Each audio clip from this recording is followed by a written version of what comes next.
Hello दोस्तों, तो welcome to my GS classes. तो आज हम लोग बात करेंगे क्लास 12 के हिंदी के बारे में, जो शॉर्ट क्वेश्चन हम लोग संपर्क सीरीज के साथ वीडियो 5 और ये 5 डे में होने वाला है दोस्तों, और ये लास्ट फिनिश है दोस्तों, ठीक है। और अगला सब्जेक्ट का हम लोग सीरीज बनाने वाले हैं, ठीक है ना, संपर्क सीरीज। तो देखिए यहाँ पे क्वेश्चन फर्स्ट में क्या कहा है दोस्तों, देखिए कि नर और नारी एक ही द्रव्य की ढली दो प्रतिमा है, कैसे कहा जाता है कि इसमें कि नर और नारी जो एक दूसरे के प्रतिमा है ढली, मतलब कहने का मतलब ये कि प्राचीन काल में जो नारी होती थी वो नर के एक दूसरे के गुण के समानता होती थी, एक काज होती थी, एक साथ रहते थे, तो ये एक प्रतिमा थी। लेकिन अब जो है समाज जो है ना, जो जैसे भाई इसमें बदलने वाले बहुत ही बदलाव आया है दोस्तों।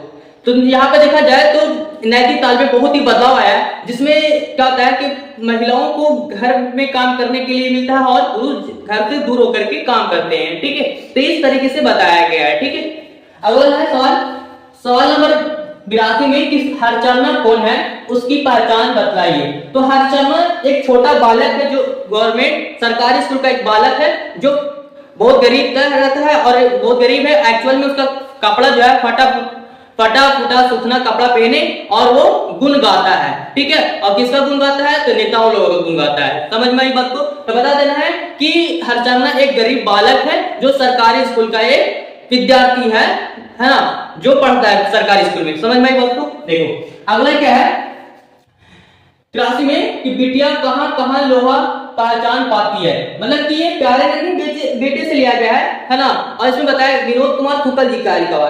कहने का मतलब यहाँ पे एक माँ जो है ना, कभी राइटर खुद पूछते हैं अपने बेटी से, पूछते हैं कि बेटी बताओ कहाँ कहाँ अपनी नजर दौड़ो और लोहा कहाँ कहाँ है। तो बताते हैं कि कलछुल में है, बासुला में है, और आसपास देखते हैं घर का जो कब्जा लगा था उसमें भी है, जो छत का नुमा जो वहां पर छत का बीच सेंटर जो पंखा वगैरह लटकाते हैं उसमें भी लोहा है, और एक टंगस्टन जो अल्गनिक्स को बोलते हैं तो उसके बीच में भी लगी हुई थी लोहा का। तो ये सब बताती है। लेकिन ये जो है ना पिता जो है उसको क्या करते हैं, समझाते हैं, लेकिन माँ क्या करती है, सिखाती है। तो माँ से भी जो खाना किचन में जो बनते हैं उसमें पूछते हैं कि कलछुल भी है, क्या है, कलछुल है, हसुआ है, चिमटा है, सब जो है ना सब चीज लोहा का है। तो ये बिटिया क्या कर सकती है, मतलब बिटिया को बताते हैं उसके पिता जो पहले पिता अपनी बिटिया से पूछते हैं, फिर उसके बाद नहीं जाती है तब उसको बताते हैं और माँ सिखलाती है दोस्तों, ठीक है। आई बात समझ में? देखिए अगला सवाल है आपका कि पंच परमेश्वर खो जाने को लेकर है ना क्यों चिंतित है, मतलब यहाँ पे कहने वाला कवि जो है क्यों चिंतित है।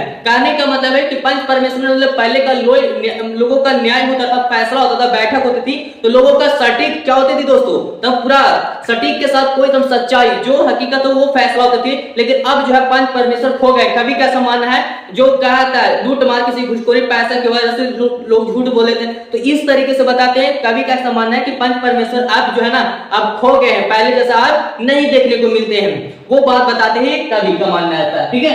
आई बात समझ में? लोगों का न्याय सही करते थे, लेकिन अब वो सही नहीं होती है ना, लूट मार घुसखोरी होता है ना।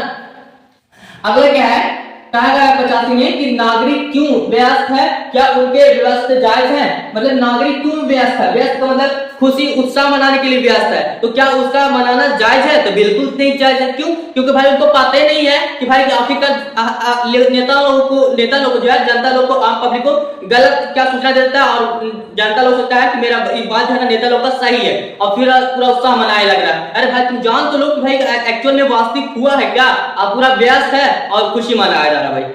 तो जब तक हम पता नहीं करेंगे तब तक वो जायज नहीं है। तो आम नागरिक लोग भी क्या है यहाँ पे खुशी उत्साह मना रहे हैं भाई, तो जायज है भाई। कौन सा खुशी मकसद, कौन से मकसद से खुशी मना रहे हैं, ये ना होता है एक्चुअल में। तो ये बात ठीक है। अगला सवाल है कि घर पहुंचने पर लेखक ओम प्रकाश वाल्मीकि को देखकर उनके माँ रो पड़ती है, क्यों?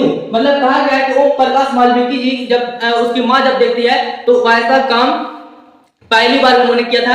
उसने कहा पूरा उसका शरीर जो था ना, जो ओम प्रकाश वाल्मीकि जो थे वो छोटे थे, लेकिन है ना, और उसको ऐसा काम करना पड़ता, गरीब था दोस्तों, लेकिन उसको ऐसा काम करने के लिए जो कभी पहले ऐसा नहीं किया था। जानवर को मतलब खाल के बारे में बताया गया था उसको, मतलब कि बेच बाज कर उसका जब आया घर लौटा तो उसका होलिया देख करके बर्दाश्त नहीं हुई, रो पड़ी। कहता है कि अगर वो नहीं जाने देते ना दोस्तों तो उसका घर का खर्चा नहीं चलता, लेकिन फिर भी माँ देख करके बहुत अफसोस रोनी पड़ती है, क्योंकि कभी बोलते कि हम भूखे रह जाए कभी, लेकिन अब ऐसा काम करने नहीं देंगे, क्योंकि वो पहली बार था, पूरा शरीर जो था खून से लथपथ था पूरा शरीर, और रो पड़ रहा था, पूरा हिचकिचा रहा था, लेकिन पूरा माँ जो है कि बेबस होकर के भी लास्ट में क्या करती है, उसे काम नहीं देती, सोचती है माँ कि मैं जिस काम से जैसे कर रहा हूँ लेकिन अपने बेटे को भी कुछ अच्छा बनाऊं, अच्छे मतलब लिखाऊं, पढ़ा लिखा कर कुछ अच्छा बनाऊं, लेकिन ऐसा आज के बाद काम नहीं दूंगा। लेकिन माँ को एक तरस आ जाती है जो एक बेटे को लेकर के। लेकिन आप तो सवाल है दोस्तों कि ओम प्रकाश वाल्मीकि जी को घर के परिवार लोग उसे क्या कहते थे, आप हमें कमेंट बॉक्स में जरूर बताएंगे बचपन, ठीक है ना, प्यार से क्या कहते थे लोग। अगला सवाल है, देखिए तुलसी के हृदय में किसका डर है? तो तुलसी के हृदय में लोगों के आम समाज दुख समस्या से लेकर के क्या डर है ना, मतलब कि इधर का उधर बात, इधर का है ना, या फिर जिसमें सुख में, चाहे वो जीवन में जहां पे खाने पीने के लिए लोग देख रहे हैं, तुलसी जी जो एक बेबस हो रहे, कहाँ सो रहे ठंड में, उसको कोई व्यवस्था नहीं है सोने का, तो इसको लेकर के बहुत चिंतित है। आपने वो कह रहे हैं कि तुलसी जी हमारे पास कुछ है नहीं जो लोगों की मदद कर सके, लोग इसी को लेकर के बहुत अंदर क्या है, डरा हुआ है, मतलब कि ये है कि दुख में और सुख में क्या होता है, बहुत ही संघर्ष से यहाँ पर जिंदगी गुजारना पड़ता है लोगों को, ठीक है। आइए बात समझ में, कहा गया कि जिसे भी पुरुष अपना कर्म क्षेत्र मानते हैं वह नारी का भी कर्म क्षेत्र है। कैसे? कहा गया है कि जिस तरीके से पुरुष जो होता है वो अपना कर्म के क्षेत्र के रूप में क्या मानते हैं, यहाँ पे नारी जो है वो कर्म क्षेत्र मानती है। मतलब कहने का मतलब कि नारी जो है, अब एक जो है ना, जो नर को है ना, अपने पति को परमेश्वर भगवान का दर्जा दिया जाता है, जो उसके प्रतिफल ही कर्म क्षेत्र अपना मानती है नारी, ठीक है। आइए समझ में देखो, अगला सवाल है कि नील जल में किसकी गोल हिल रही है? उषा शीर्षक कविता के आधार पर बताया गया है। इसे बताया गया है कि नील जल का मतलब बताया गया है इसमें, जो आकाश के बारे में बताया गया है, वहां का देखोगे कि सूरज फूटने से पहले, सूरज का किरण निकलने से पहले उस समय की दृश्य जो है आकाश में बहुत तरह की डिजाइनें बनी रहती है, रंग बिरंगी रहती है, तो उसे बताया गया है, जो उसमें लगता है कुछ परियां वगैरह का भी नक्शा बन जाता है, कुछ किसी चीज का बन जाता है। तो वही बताया गया है, जैसे ही सूरज जब जैसे निकलता है वो सारा का सारा रंग क्या हो जाता है, धुल जाता है, खत्म हो जाता है। इसके बारे में कवि का मानना ऐसा है दोस्तों, ठीक है। अगला सवाल है कि समूची दुनिया में जन जन का युद्ध क्यों चल रहा है? यहाँ पे बताइएगा कि समूची दुनिया में जन जन का युद्ध चल रहा है क्योंकि भाई कि कोई अपना श्रेष्ठ को अपना आगे लेके जाना चाहता है, किसी से जीत करके, या किसी को जो मतलब कि ईमानदारी नहीं बल्कि बेईमानी करके आगे बढ़ जा रहे हैं, तो कोई रुपयों से आगे बढ़ जा रहे हैं, तो इस तरीके से मतलब कि लोग अपना श्रेष्ठ को आगे बनाना चाह रहे हैं। लेकिन यही लोग एक दूसरे के लिए संघर्ष, कोई आगे जाना चाहता है, किसी को छोड़ करके पीछे उसको आगे बढ़ना चाहता है, तो ये एक समूची लोगों का जन जन का चेहरा का एक युद्ध है। युद्ध का मतलब आगे बढ़ना चाहता है लाइफ में सबको, है ना, हर कोई अपना लाइफ में क्या होता है, आगे बढ़ना चाहता है। आई बात समझ में, चाहे परीक्षा में भी आप सोचते होंगे हम उससे आगे जाए, कंपटीशन करते रहेंगे एक दूसरे से, तो ये क्या होता है कि युद्ध चल रहा है लोगों में। तो जन जन का चेहरे में लोगों का क्यों युद्ध कर रहे हैं, तो ये अपने बताना, अपने दुख समस्या को लेकर के अपना श्रेष्ठ को महान आगे लेके जाना चाहते हैं, इसलिए। आई बात समझ में है कि धांगड़ शब्द का क्या अर्थ होता है? तो लोग सभी पता होगी कि धांगड़ शब्द का एक भाड़े का मजदूर होता है। क्या होता है दोस्तों? धांगड़ का मतलब होता है भाड़े का मजदूर, ठीक है। अब अगला है कि 92 नंबर में कि यहाँ पे बिटिया से क्या सवाल किया जाता है कि प्यारे घर में बेटे के शीर्षक के आधार पर स्पष्ट करें। तो बिटिया से सवाल किया जाता है कि एक पिता जो है अपने बिटिया से पूछती है कि बेटी बताओ, अपनी नजर दौड़ाओ कि लोहा कहाँ कहाँ है ना। तो नजर दौड़ाती है तो वो सारे के सारे है ना बताती है कि लोहा है ना, क्या बोलते हैं, बैलगाड़ी उसके पिताजी चलाते हैं, तो हल चलाने तो उसमें भी लोहा है ना, गाड़ी चलाते हैं, साइकिल चलाते हैं, सब में क्या है, लोहा है। और बैलगाड़ी का एक पट्टा जो चक्का होता है उसमें भी लोहा है ना। माँ जो है खाना बनाती है तो उसमें कलछुल है, तावा है, सब लोहा का है। तो वो सारे के सारे बताते हैं पॉइंट को, ठीक है। अब देखिए यहाँ पे 93 में कि डरा हुआ मन बेमन जिसका बाजा रोज बजाता है, ये बेमन का क्या अर्थ है? जैसे कहने का मतलब बेमन का मतलब तुम्हारा मन नहीं है कोई काम करने का। अब बेमन की तरीके से मतलब समझ लो कि आपको कुछ मोबाइल चला रहे हैं, आपसे कुछ कहा जाए तो आपसे कि पानी लेकर आओ, तो बाबू तो बोलेंगे ना मन नहीं कर रहा, जबकि मोबाइल में पूरा फोकस है, लेकिन फिर भी जाना पड़ता है। काहे कि ना जाएंगे तो बेमन मतलब है ना, तो मतलब समझो कि बाजा बाजा जाएगा, ठीक है। उसी तरीके से यहाँ पे है ना, अगर बोला डरा हुआ मन बेमन जिसका बाजा रोज बजाता है, उसी तरीके से यहाँ पास एक जो गरीब जो है ना, नेता वगैरह है ना, उसके लिए गुण गाता का है, अगर नहीं गाएगा ना तो लास्ट में उसी को बजा डालेगा, काहे कि बेचारा अत्याचार कर सकता है, ठीक है ना, यही बात है। अगला सवाल है कि बूढ़ा वाला किसका जिम्मेदारी से मुक्त सोचिए और है ना जिम्मेदारी मिलती है। बूढ़ा मशक वाला जो सड़कों पर सिंचाई मतलब सड़कों की सफाई करना और उस पर सिंचाई करना मतलब पानी पटाना, काहे भाई कि नेता वगैरह आता है तो उससे दूर का ना उड़े, इसलिए वो सिंचाई। और लेकिन आखिरकार वो बूढ़ा मशक वाला सच्चाई लोगों को बताता है कि वे है ना विजय पथ वापस लौट रहे, मतलब कि उनकी हार हो गई है, दूसरे की जीत हुई है। लेकिन वो अगर सच्चाई पर अगर छिपा हुआ अगर उसका बात ना माने तो लोग उसके सोचो बात अगर मान लेता तो लोग बूढ़ा वाला को समझदारी होते, लेकिन बूढ़ा वाला अपना बताने के सच्चाई के बताने के बावजूद लोग उसकी बातों को नहीं ध्यान देते। क्यों? क्योंकि भाई वो ऐसा काम करेगा बोलेगा तो उन बात मान लेगा कोई नहीं ना। उसी तरीके से जो सच्चाई रहती है वो आखिरकार वो लोग उसे मतलब कि बेखबर रहते हैं, विचार को उड़ा देते हैं जो सच्चाई रहती है। ठीक है, तो वो अपने कामों से बोले कि अच्छा है कि मैं अपने कामों से ही मतलब रखता हूं, तो फिर सच्चाई बोलने से कोई फायदा हमको नहीं है।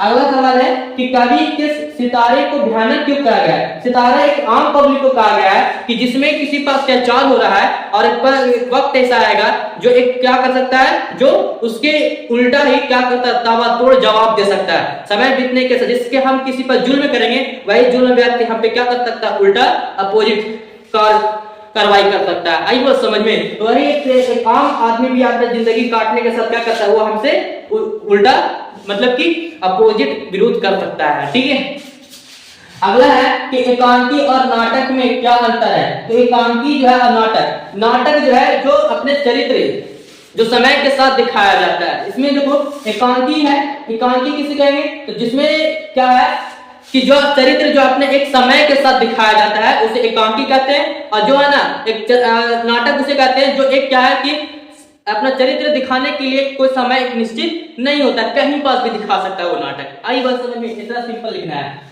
इतिहास की क्रीमियाई प्रक्रिया का क्या अर्थ है? कहा गया कि इतिहास जो है ना वो क्रीमिया, इसलिए क्रीमिया का मतलब क्राइम। अब बताओ कि क्रीमिया जो है जाति बात नहीं देखता ना धर्म देखता, वो अपने आप का सिकंदे बनाता, अपना शिकार बना करके उस पर कार्रवाई करता है, उसके जरिए ही लोगों को लूट मार लेता है। आई बस उसको हम क्राइम बोलते हैं। ठीक है ना, आई क्रीमिया के नाम से जानते हैं। अब देखो यहाँ पे लेखक के अनुसार सुरक्षा कहाँ है, वह डायरी किस रूप में देखना चाहते हैं? तो देखो डायरी लिखने के लिए हमें शब्द कम पड़ जाते हैं तो कभी अर्थ कम पड़ जाते हैं, कभी शब्द ज्यादा हो जाता है तो अर्थ कम हो जाते हैं, और अर्थ ज्यादा होता है तो शब्द कम हो जाते हैं। लेकिन वो कहते हैं इसमें कि जो एक जो है ना जीवन में अपना है ना सुरक्षा तभी है जब अपने आप को तपाएंगे। ठीक है, आप अपने जैसे घर में रहने से कुछ आपका है ना आप सुरक्षित नहीं है। जो मेहनत करता है देखो वो एक्चुअल में क्या उसके अंदर एक पहलवानी एक्टिवेट रखता है, उसके अंदर शक्ति देखिए, और जो घर में रहता है ना वो कुछ भी नहीं करता, तो उसकी दोनों में देखा जाए तो एक दूसरे के क्या है, एक प्रतिमा है। ठीक है, आइए बात समझ में। कहा गया है 99 नंबर में कि बुद्ध ने आनंद से क्या कहा है? बुद्ध ने आनंद से ये कहा है कि जो अपने जो 5000 पहले जो हम अपनी बातों को लोगों को बताना चाह रहे थे है ना, तो वो जाकर के 5000 नहीं बल्कि 500 ईस्वी में लोगों को प्रस्तुत कर दिया, अपनी बातों को बताया, लोगों का अपने बुद्ध को साबित किया, लोगों को आनंद से कहा गया था। ठीक है इस बात को। अगला क्या है कि लाल केसर लाल खड़िया चौक जिसके है ना किसके लिए प्रयुक्त है? कहा गया कि लाल केसर जो है ना, लाल केसर का मतलब जैसे स्लेट वगैरह पर लिखे होंगे तो वहां पर 2 रंग होते होंगे ना, तो खड़िया से चौक इसका क्या होता है? जिस तरीके से आकाश का जो देखेंगे सूरज जो है जो नहीं निकलता उस समय से पहले की दृश्य जो आकाश जो है वो अलग अलग रंग बिरंगी रहता है, जबकि लेकिन सूरज का जैसे प्रकाश उसका उदय होता है ना तो वैसे सारे के सारे वो दृश्य जो है खत्म हो जाते हैं। तो ये बात बताया गया है, सब रंग भूल जाते हैं। जैसे आप सिलोट पर आप सब अलग अलग लेते हैं और उसको पीस देते हैं तो देखो सब अलग अलग रंग का हो जाता है, तो केसरिया वगैरह रंग का भी हो जाता है। तो ये बात बताया गया दोस्तों। ठीक है, आई बात समझ में? तो ये मैंने सारे के सारे पॉइंट को मैंने बताया दोस्तों। ठीक है, आई बात समझ। देखो यहाँ पे ये भी बात है कि डरा, ये भी अगर स्टेप में और बताया जाए कि डरा हुआ मन बेमन क्या है, राजा रोज बजाता है। लेकिन देखा जाता है तो देखिए जो एक्चुअली देखा जाए ना जो मन नहीं है फिर भी लेकिन मन बेमन कर रहे हैं काम को।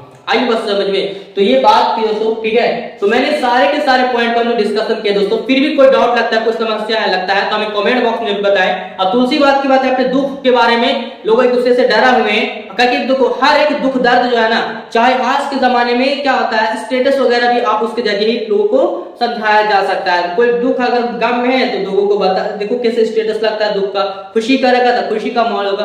तो है ना, तो ये बात मैंने ताकि क्या, जो अंत बला तो सब बला, मतलब ये सब संपन्न सीरीज का लास्ट का वीडियो दोस्तों 5, जो अब हम लोग आगे सब्जेक्ट का सीरीज बाय सीरीज बनाएंगे। Okay, thank you.